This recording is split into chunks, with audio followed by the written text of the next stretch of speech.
जोहार झारखंड यूट्यूब के इस चैनल में आप सबका स्वागत है और आपसे निवेदन है कि चैनल को सब्सक्राइब करें ताकि आने वाले सारे वीडियो आप तक पहुंचता रहे।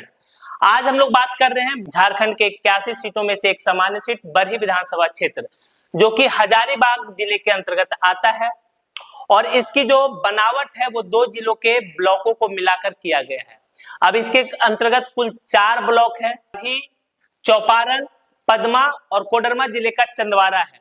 यहाँ के अगर राजनीतिक विषाद की बात करिएगा तो यहाँ से 2 यादव नेता आपस में टकराते रहे हैं। एक है उमाशंकर यादव तो दूसरे हैं मनोज यादव। जब से झारखंड राज्य का गठन हुआ है 2000 ईस्वी से, तब से ये दोनों एक दूसरे को टक्कर दे रहे हैं और कभी उमाशंकर यादव जीत रहे हैं तो कभी मनोज यादव जीत रहे हैं। इस बार का भी सिनारियो कुछ ऐसा ही रहने वाला है। हालांकि झारखंड की राजनीति में कुछ बदलाव हुए हैं।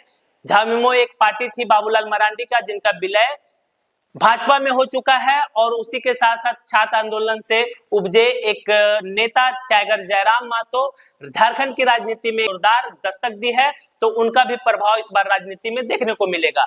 तो ये बदलते परिवेश में बरही विधानसभा क्षेत्र का क्या समीकरण होने वाला है उसको देख लेते हैं। बरही विधानसभा क्षेत्र है वो हजारीबाग लोकसभा क्षेत्र के अंतर्गत आने वाले 5 विधानसभा क्षेत्रों में से एक है।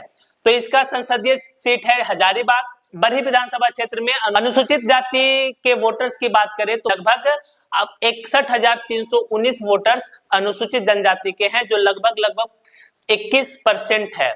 वहीं अनुसूचित जनजाति की बात करें तो अनुसूचित जनजाति की संख्या यहाँ लगभग 2% के आसपास है। से झारखंड राज्य का गठन हुआ, यहाँ से 2 नेता आपस में टकराते हैं।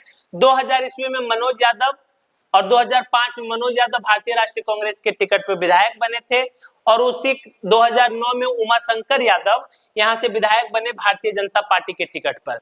2019 में मनोज यादव ने पाला बदलते हुए बीजेपी ज्वाइन कर लिया और उसके साथ ही उमाशंकर यादव बीजेपी से पाला बदलते हुए कांग्रेस ज्वाइन कर लिया। तो दोनों नेता ने पाला बदला, एक जो बीजेपी में थे वो कांग्रेस में गए और जो कांग्रेस में थे वो बीजेपी में आए।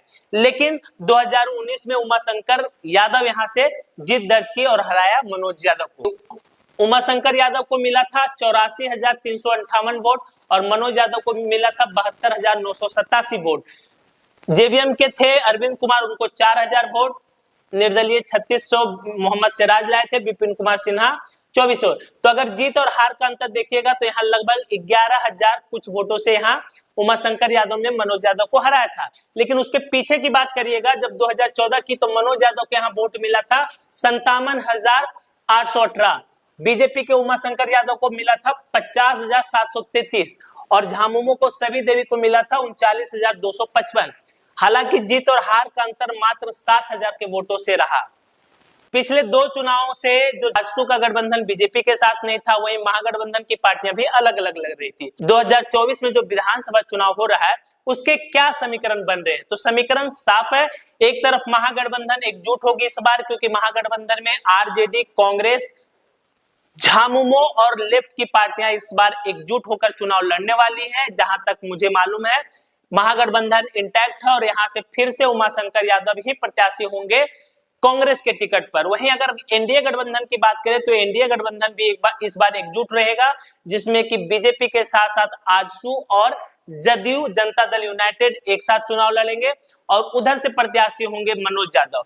तो प्रत्याशियों में ज्यादा चेंज नहीं होने वाला है, दोनों पुराने ही प्रत्याशी होंगे।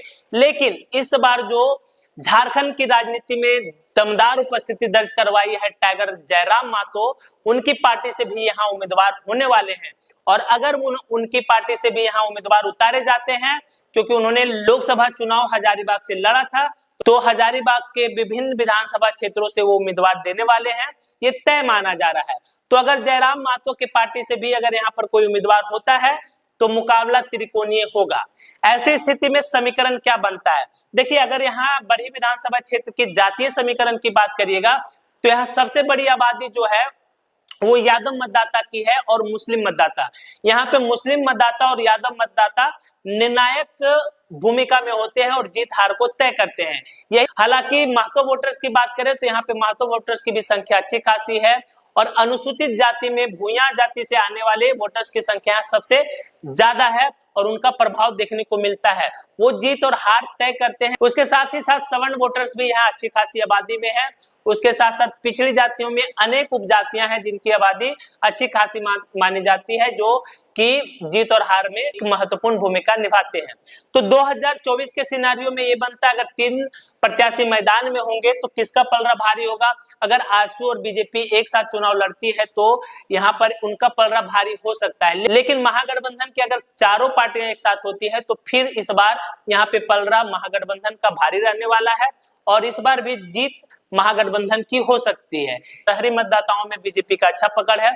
उसके साथ साथ आजसू के गठबंधन होने के कारण ग्रामीण इलाकों में खास करके जो महतो वोटर्स जिस इलाके से आते हैं वहां पे उनका पकड़ है। लेकिन इस बार जयराम महतो की एंट्री से देखना दिलचस्प होगा कि जयराम महतो की पार्टी जब मैदान में होगी तो वो किन के लिए फायदा होगा और किसके लिए नुकसान होगा, ये देखना दिलचस्प होगा। आपको क्या लगता है, अपनी प्रतिक्रिया कमेंट बॉक्स में जरूर दे।